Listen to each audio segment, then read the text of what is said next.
Good morning. Thank you for joining me this Saturday morning for Living and Leading with Miss J. I am Miss J and I'm glad to have you with me, and I hope that you're catching me live. If you are, feel free to leave me a chat. Any questions that you may have so that we can make sure that they get answered during this live stream. So I'm only going to be with you for about 30-45 minutes. That's the goal this morning, to give you some information in this last part of a 4-part series, Ready to Win. And today's topic is talking about securing the bag. Now, we're not working in these streets day after day for a donation or for free. That would be called volunteering. We are getting up, going to work, giving our best every single day to secure the bag so that we can live the lifestyle that we choose to live. However that feels for you and whatever that feels like for you, everybody's going to have a different value or dollar amount based on what they need and how they choose to support themselves or live their lifestyle. But I'm going to talk to you about how to get to the offer phase and to navigate that effectively. Now, this is a part that a lot of my clients and sometimes myself feels uncomfortable with because it makes us go above and beyond what the standard or what the typical response to an offer would be. And so I think that has a lot to do with our money mindset, the valuation of what we deserve, what we need, etc., and the tear between accepting the job and not necessarily starting off ruffling any feathers or etc. But the goal is to make sure that you enter into your next job situation satisfied, whole, and ready to work. You don't want to go in there with any piece of dissatisfaction or unmet expectation. So we want to make sure that all of that is cleared up before day one. All right. So I'm just checking to make sure that everything is set up and ready to go. It feels like everything is good on this end. So if you have not watched me before, thank you for joining me. My name is Miss J. I am a coach, a consultant. I focus on career and just next level experiences on a lot of different things for those business owners, individual needs, etc. I believe in a holistic approach to coaching and to attaining the goals that you need. So at the end of this information, you will get access to my website, my contact information if you want to talk more. But I'm not going to do all of that right now. I just want to make sure that you understand what we're here for, what the mission is. And as usual, if you're a returning viewer, I definitely want you to go ahead and get out your notepad, get your coffee or your tea, settle on in for some good information, and then we will go ahead and get started. Now, in the series, I have been using some slide assists, so I'm going to go ahead and make sure that those are set up and ready to go so that we can share. And here we go. So you'll see the topic screen and you will see that we are ready to go ahead and get started with information on how to secure the bag. All right. There we go. Now, money cannot buy you happiness. I will go ahead and reiterate that for you. I'm not talking about, having a competitive salary to those that rivals billionaires, millionaires, rap stars, or athletes. Because even though they have tons of money in their bank accounts and in their wallets, they are not always happy. So we're not talking about happiness. We're talking about money as an exchange for living the lifestyle that you choose. It can pay the bills. And what you don't want to do is have to secure multiple jobs. And I say have to secure multiple jobs so that you can accommodate your lifestyle. If you choose to do that by getting, side businesses or additional jobs to support other things, those things that you don't necessarily need, but the things that you want, then feel free to do that. However, your goal should be able to make sure you can maintain work-life balance by securing an opportunity that pays what you need it to pay you so that you can do what you need to do in your day-to-day. We have to remember that a job offer, salary, and everything that comes within it is an exchange. Someone is going to pay you for something. It is I give you this, you give me that. And so because it is an exchange, then you get to determine what value you place on the time, effort, energy, etc. We're going to get to all of that you are going to be giving on your end. So you don't come to the table empty-handed. It's just that your things are invisible, potentially intangible, because it's something that you're going to be giving. What you see in the offer letter is the visible format, especially that shows up on your day-to-day check when you go to the doctor's office, etc. All of those things feel more tangible than the knowledge, skills, and experience. However, you are making an exchange of things in this transaction. So we have to look at it from a transactional perspective and make sure you understand what you're giving and what you are getting. So the offer letter is basically they're saying, all right, we want to make a deal with you. In exchange for your time, effort, energy, ideas, knowledge, skills, experience, education, and even sometimes your network, we're going to pay you this amount of money on a daily basis, on an hourly basis, on a weekly basis, bi-weekly, monthly, whatever the arrangement may be. So in that deal, you have to decide whether it works for you. Now, if you are a client of mine or anyone that I've ever advised, you would know that you should be applying for opportunities that fit the salary and the compensation needs of your life. So you should not be out here applying for jobs, better yet, entertaining interview invitations for roles that aren't going to cover your lifestyle. So you should be asking questions about compensation up front when you first get that invitation. Now, this isn't a conversation that you're going to have at the interview table, but you want to make sure that your expectations are aligned on the front end of this exchange between an employer. And that goes a little something like this. Hello, Miss J. We've received your resume and we'd like to talk to you more about our XYZ opening. Is this something that we can go ahead and get you scheduled for? Yes, I did apply for that. I would like to make sure that before we proceed down this road, that we're properly aligned with expectations on compensation, etc. And then say, what is your salary range that you are going to be hiring that this position qualifies for? So that they can tell you a dollar number right there, and then you'll have the ability to make a decision on whether that works for you. So now you know that everything that you do after that point is going to get you closer to your goal. But if it is not going to get you closer to your goal, don't waste the time of the interviewer or yourself and then have this salary conversation at the very end when that opportunity could have been spent and that time could have been spent on someone who better fit the compensation scenario for that position. Now, you have to think about, what is my time, effort, energy, knowledge, skills, abilities, and network worth? What is it worth for me to exchange my day after day commitment to this organization? Now, a lot of times people feel that the worth is set by, or the value of that time is set by the employer. You do have an option in here as well, because depending on the size of the organization that you're working with, there may be a salary or a compensation philosophy and scheme that they use to value positions and roles. Smaller organizations may not have a structured process for this. And so you want to make sure that you have an understanding not only of what the market is paying, and you do that by doing some research, but also how that potential pay for that role would change with your education, with your years of experience, with your credentials, with your leadership skills, because there isn't just a $1 value for the role. That is going to be DOE, depending on experience.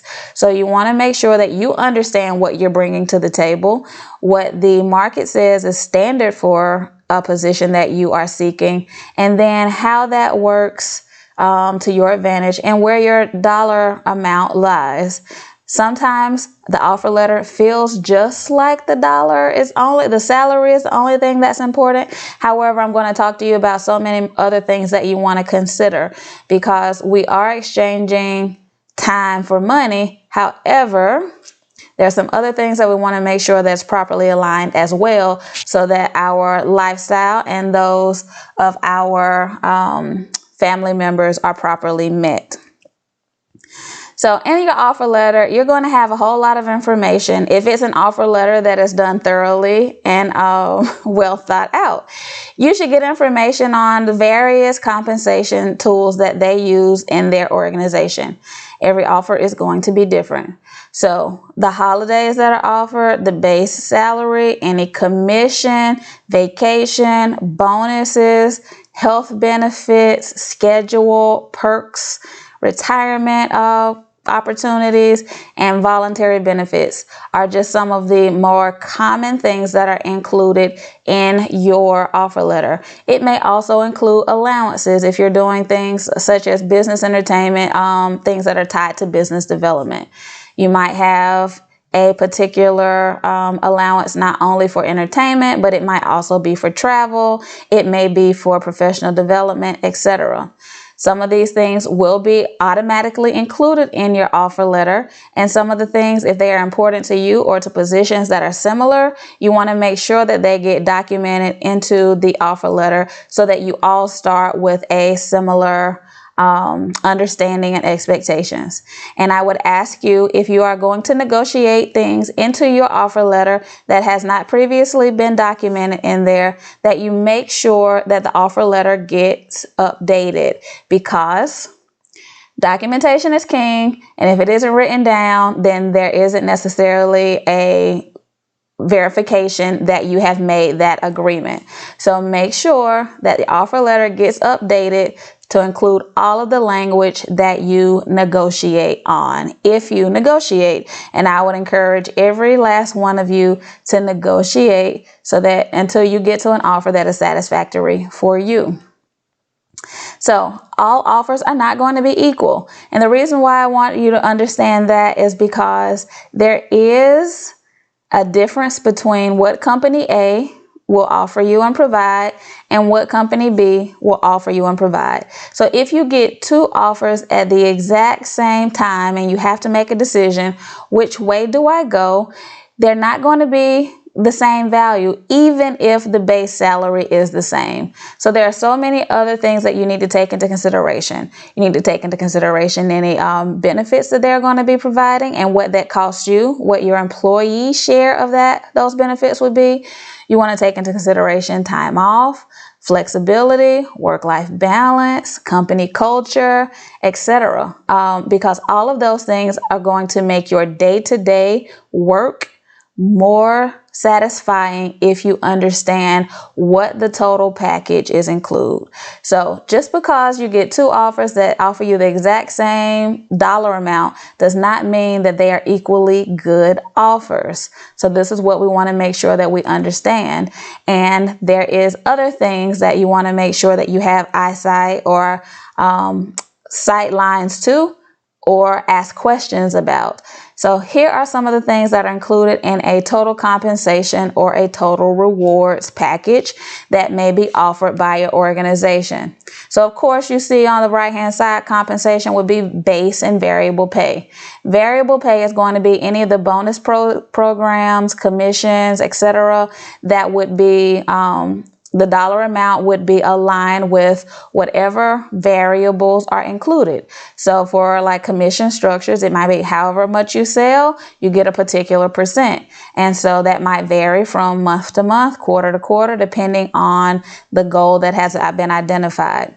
This is considered take-home pay. This is what you see in your paycheck, either bi-weekly or on whatever schedule that they have identified. So sometimes your variable pay may be quarterly, sometimes it may be annually or monthly, whatever the case may be. However, they choose to track the performance indicators that support that payout. But you also want to think about the value of the benefits. That's health benefits, income protection, wellness, and retirement. Now, everyone or many companies offer you a 401k plan, but then you have other factors that you need to consider. You need to consider if there is an employer match, and what percent that match is. So you could put in 5% of your income, and will the company match 5%? Will they match 2%? Will they match 10%? You want to take in consideration how much money they're willing to give you just for your contribution, and that is free income. You also want to understand if that is how that match is going to be vested. Do you have immediate ownership of that employer contribution, or is it something that you have to wait 3 years to get full ownership of? Because you need to be mindful of that, because sometimes when you look into your 401k balance account, you see a dollar amount, but it might not mean that it's all yours. And there definitely is value in free money. So you want to make sure that you're paying attention to your retirement plan, and if there is any employer contribution to those things. When it comes to wellness and income protection, you want to make sure that you're understanding what are they offering and what are they covering. Some of that income protection, you might not think of it as like short-term disability, long-term disability, accidental death and dismemberment. If something happens to you where you're not able to work, are they still going to support you so that you can support your family? Or do you have to be actively engaged in work in order to receive that bi-weekly paycheck? What happens if something happens? That's what you want to be mindful of, because of course we don't plan for those unexpected events, but unexpected events happen. That's why they're considered unexpected. And are you going to be left in a lurch by your employer at that point in time when you need them most? The health benefits, many, if not most employers over at least a size 15 employees or more offer group health plans. But even those plans are not created equally. So you need to be thinking about, number one, your out-of-pocket contribution on your paycheck. What does your paycheck deduction look like? What percentage of your pay is it? Or dollar amount, depending on whatever you want to consider. You also want to take into consideration what is your out-of-pocket max? What are your deductibles? How much do you need to pay? Is there any FSA that is available to you to help you save money to cover those things, out-of-pocket expenses? And is there an employer contribution to any of your medical FSA or dependent FSA? So you want to think about those things as well, because those things don't necessarily get the bulk of our attention, but they should, because an employer is also calculating this into their total cost for employee. They're not looking just at your base or your variable pay. They're looking at how much does it cost me to have an employee, and all of these things are taken into consideration, and you should also be looking at all of these things on this wheel.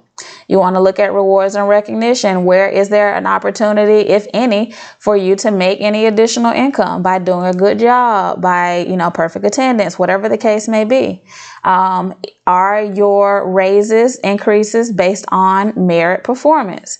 So if I'm doing excellent performance, can I get a 5% increase or a 3% increase, or is the standard a 2% increase? Because that will help you understand your year over year take-home pay, how it is increased by your performance, or how it is affected by your performance.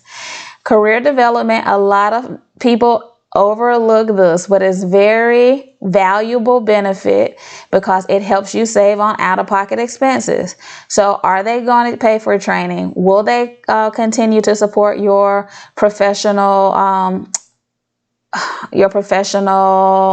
the word I've lost it, affiliations. So if you're a member of national organizations, will they pay for that? Will they pay for conferences? Will they pay for training? If you decide to go back to school, will they cover your tuition reimbursement or pieces of that. What is the tuition reimbursement based on? Again, depending on what phase of your life or your career you're in, these are the questions that you want to answer, because you might have an employer, like I said, employer A that's offering you $55,000, employer B is offering you $55,000, but employer A is also going to help you get your certification. They're also going to make sure that you have a membership to the national organization that's affiliated with your career or your profession. So you want to think about the total value of these things. And then, of course, we always think about paid time off, work life, and then the cultural aspects of community, diversity, inclusion, and other things that are important. So even though the typical employee or typical candidate is going to be focused strictly on compensation / take-home pay, we want to understand that there are so many more additional factors that will impact how we are paid by our employer, that we want to make sure we're taking survey of it all and putting it all into consideration as we evaluate the offer. So, let me go back. These are the most common things that people negotiate on. So I want to bring them to your attention because these questions are frequently asked about salary, time off, flex time, bonus commission, professional development, and any allowances.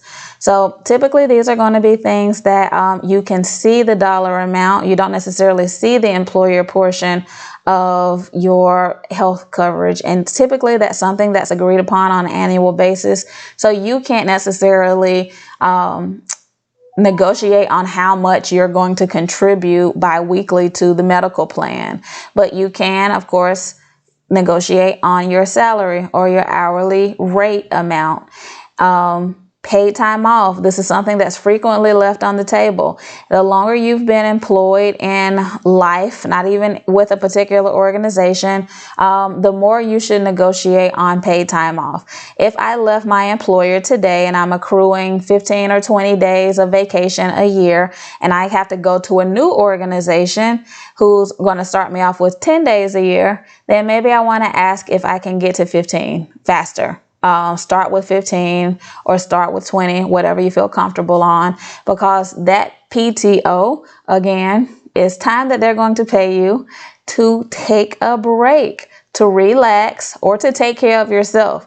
So don't leave any of those days on the table. Many people feel like, oh, I'm just going to have to start over when I go to my next employer, but that is not true. It's one of the easier things to negotiate on. So make sure that you're understanding the PTO structure, the different buckets of time that you may be able to negotiate on, or ask those questions when you get to offer so you understand which ask is better to pursue.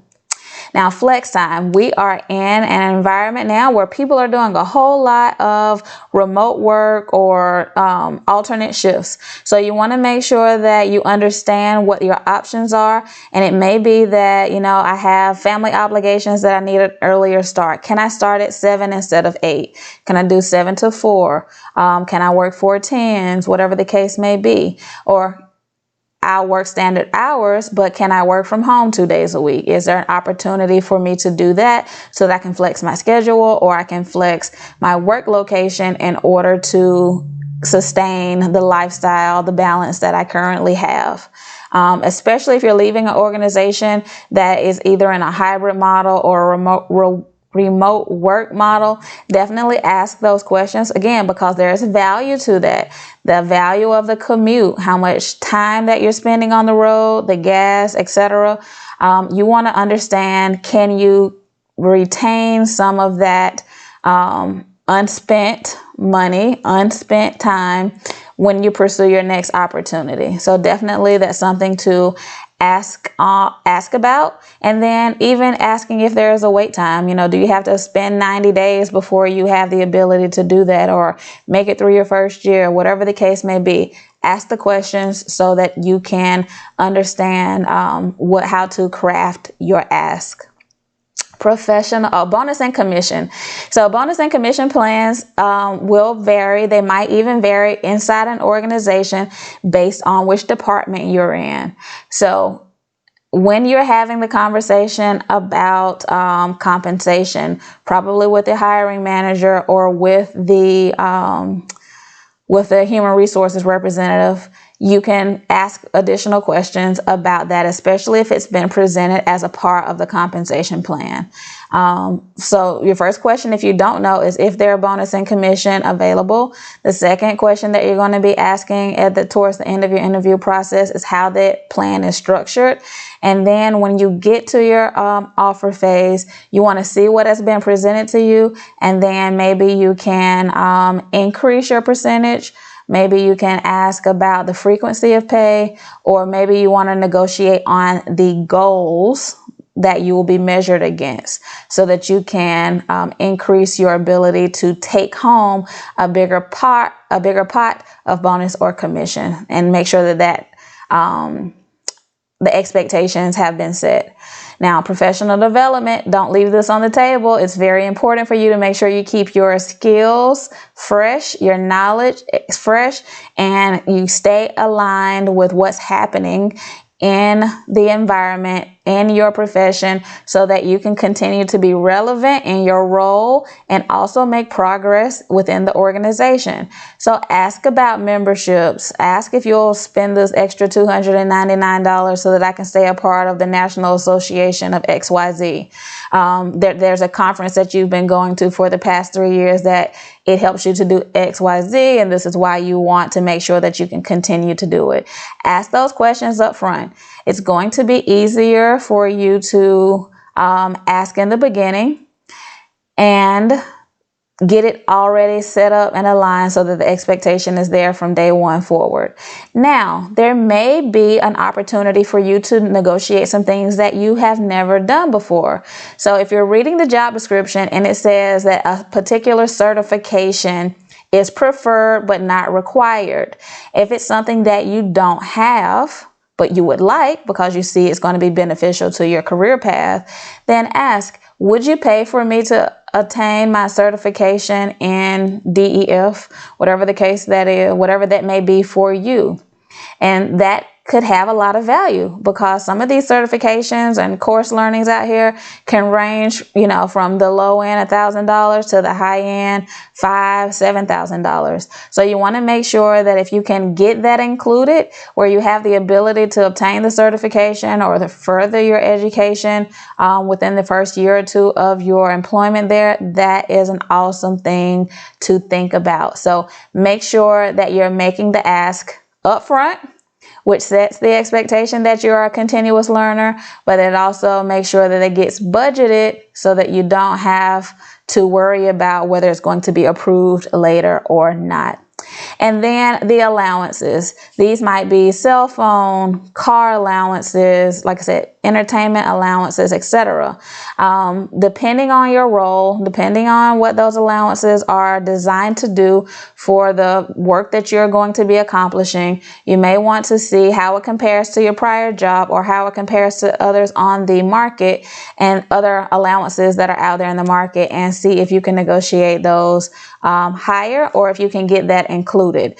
So make sure you're just understanding what you need and what you feel like you're going to be successful in attaining. And if there is an option for you to get some of that in the front end of your employment relationship, make the ask. So the other thing that I want to move to is some top 4 tips for negotiation. I've told you need to be collecting information. I've told you that you need to have understanding of what this is worth for you, because I'm assuming, and I make the assumption, that you're going to go in and you're going to give it your all every day. Otherwise, if you're not going to be giving it your all, you probably don't need to be on a career path, but just in the job market. Maybe you need to be a gig worker so you can do some short-term things and focus on whatever else. But if you're trying to form your career and to use everything that you do as a building block for your next level, you want to make sure that you are, again, being satisfied in every position that you accept. So, top 4 tips for negotiation. Number 1, make your counter offer clear. You've asked all the questions. You've assessed what you think you're worth. You know what is important to you and helping you to build your next steps or to build your career within this organization. So now you are going to make your counter offer, and I want you to make the counter offer clear. What I mean by that is that if you want additional time off, a higher salary, professional development included, and you want information about additional allowances, you need to know exactly what those numbers look like, and you need to ask for it all together. Do not ask for this first, see what they say, then ask for this, see what they say, then ask for that, see what they say, then ask for the last thing to see what they say.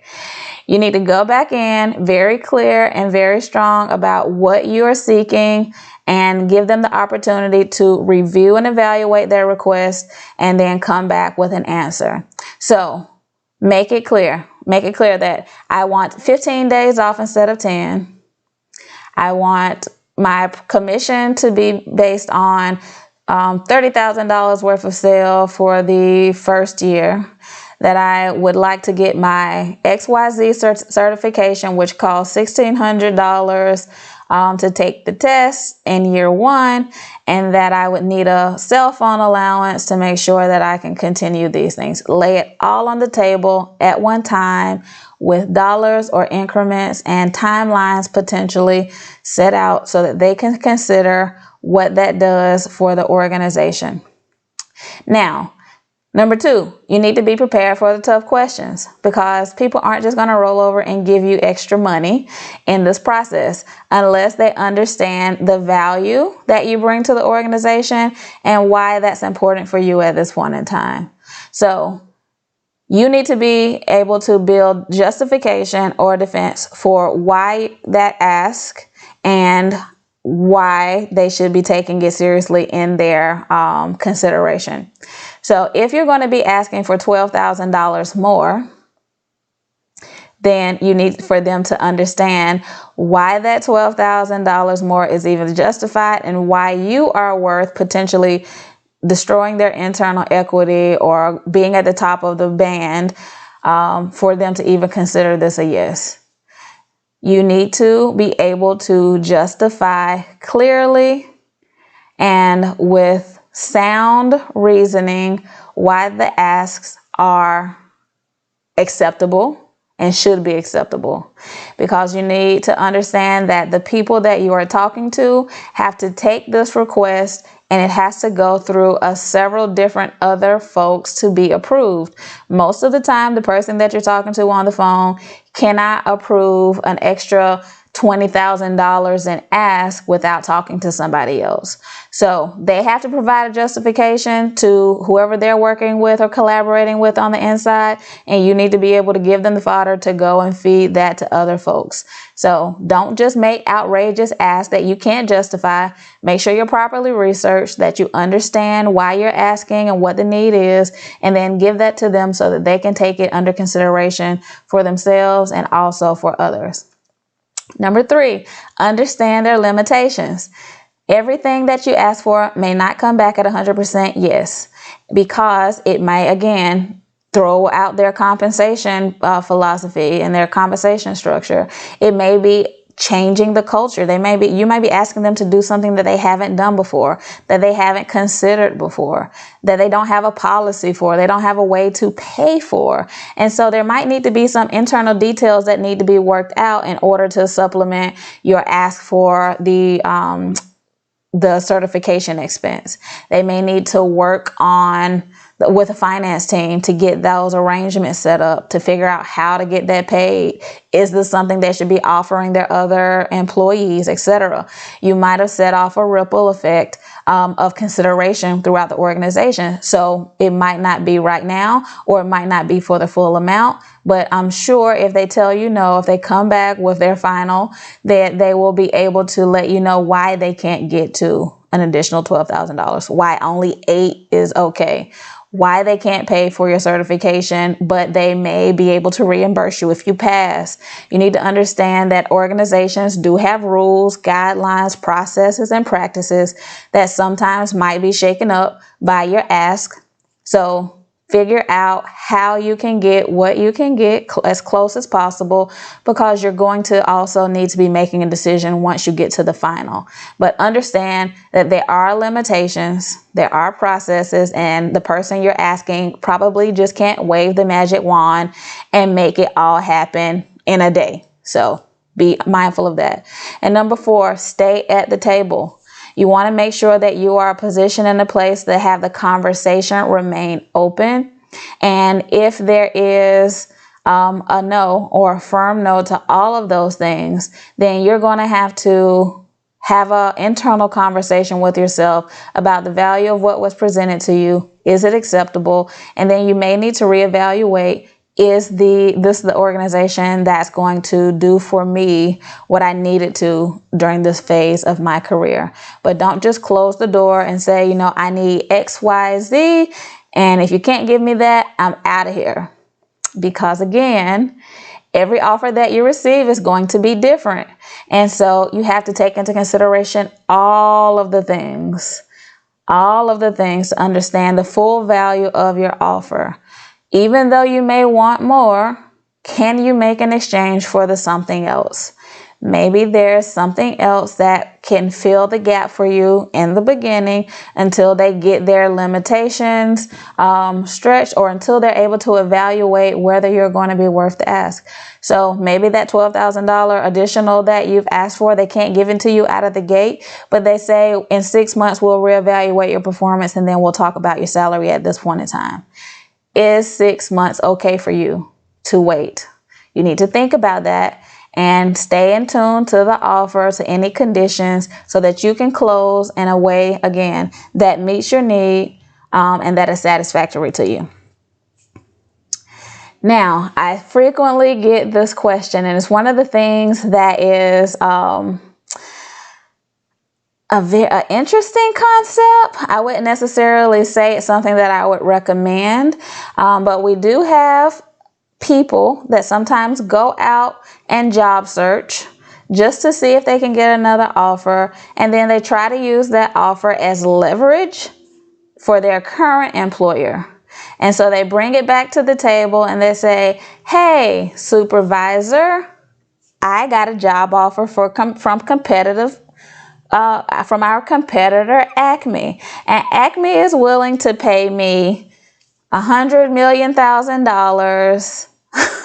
with 45 days of vacation. What can you do for me? Now, this is a very slippery slope to play on, and I do not recommend it. I would recommend a different path to action before you went through all of that trouble. So if the organization that you are in is one that you are connected to, that you feel fits all of your needs, something that you are engaged with, but you're trying to figure out how can you get more money, then you need to have the conversation before you even go and submit another application. You need to have the tough conversation with your supervisor or your one-over-one supervisor, whoever is in charge of making that decision, and say, listen, I really love this company, but I feel like I'm being undervalued, and these are the things that I'm looking for. Can we have the conversation about my pay, about my time off, benefits, professional development, whatever the case may be? Have the conversation first to see what the answer is before you go out and play this game of Russian roulette. Now, the other thing that may happen is you go out, you've made a decision that this organization is not for you, and you're looking for something else. So you go and you find a job that you're very interested in, and then you come back and you give your 2 weeks notice. Hey boss, I'm going to be taking, this is my resignation. I'm going to take another opportunity, and I start in a couple of weeks.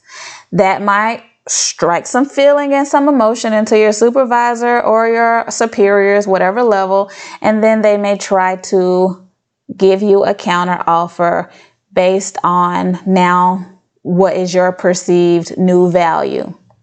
The reason why I don't like this is because if you've made up your mind and you feel like the organization would not have been open to your initial conversation, now you're in a between a rock and a hard place to take the new opportunity where they've offered you what you feel you're worth, or to stay with the organization that wasn't proactively trying to make sure you were taken care of, but only needs to do that now to fill the gap.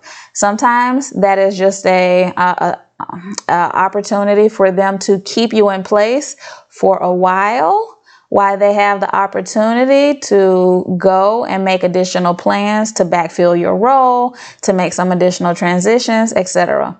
I have a huge question mark around if you weren't valuable 3 weeks ago before you even did this process of putting in your 2 weeks resignation, why all of a sudden? So think about that. Again, if you are going to accept a counter offer, you need to be mindful that only lasts, that honeymoon phase of yes, you're here, typically only lasts for a short period of time. You're not going to be able to ride that out for 3 years, because there are always things that you were seeking that you were not getting at your current organization. So you have to remember what the goal was. What was the goal of that job search? The goal of the job search was to land in a place that was more conducive to your happiness, to your well-being, more conducive to your professional growth goals, etc. And when you get that offer, you evaluate it, understanding, again, what is the goal? The goal is for me in a new job scenario to find the organization that I fit with, but to also make sure that the offer is conducive to my monetary needs, my development needs, and also whatever those professional goals are. Stay attached to that. Stay attached to the conversation about what is it worth? What is my time, effort, education, skill, experience, network, knowledge worth? And make sure that you're accepting an offer that is aligned with your end goal. Ask the difficult questions, get them out of the way up front so that everyone is on the same playing field when they get started, and make it clear. Make the ask very clear about what you're seeking. So make sure you're negotiating concurrently, all at the same time, and not thing after thing, because the message that that sends is that you're just looking for something, and potentially that the way you're going to interact with them as an employee is being shown to them or demonstrated in the way that you're acting as a candidate. So make sure you understand what you need according to the value that you've assessed to your time, and find an offer that works best for you. So in my coaching practice, the Illumine Group, I work with my candidates from job search to offer and start date, and everything in between. So even though sometimes people have issues talking about money, I want you to understand that as a coach, my job is to make sure that you get the best package, the best offer that suits your goals. Of course, the whole entire time that we've been working together is about making sure that you find an opportunity that fits best for you. And that also means not only finding the right culture, finding the right position, the right organization, but making sure you're paid appropriately so that everything else stays in harmony and aligned. So I work through offer letters. We look at the total value of the package and the total compensation scale and all of those things, and then identify a way to craft the ask and the justification so that you can get closer to the goal, or sometimes even beat the goal.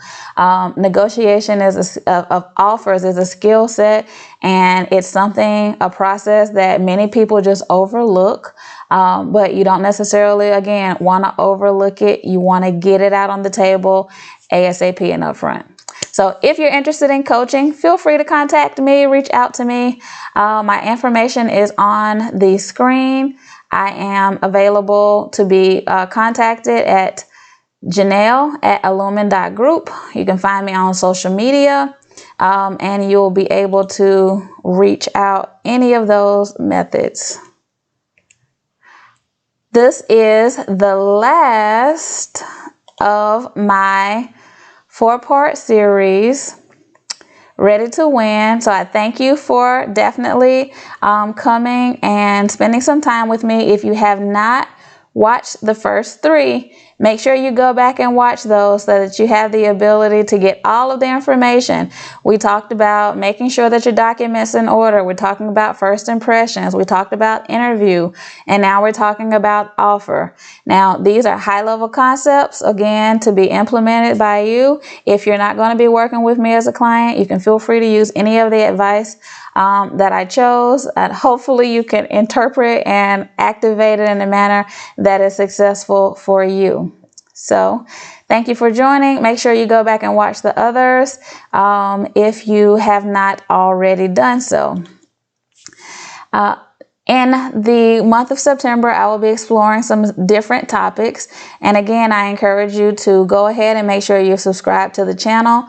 You can stay up to date on YouTube, but if you are interested in other posts that I might be posting, informational posts or opportunity posts, definitely make sure you're following me on my Facebook page. I am Miss J. You'll be able to see that on the closing screen.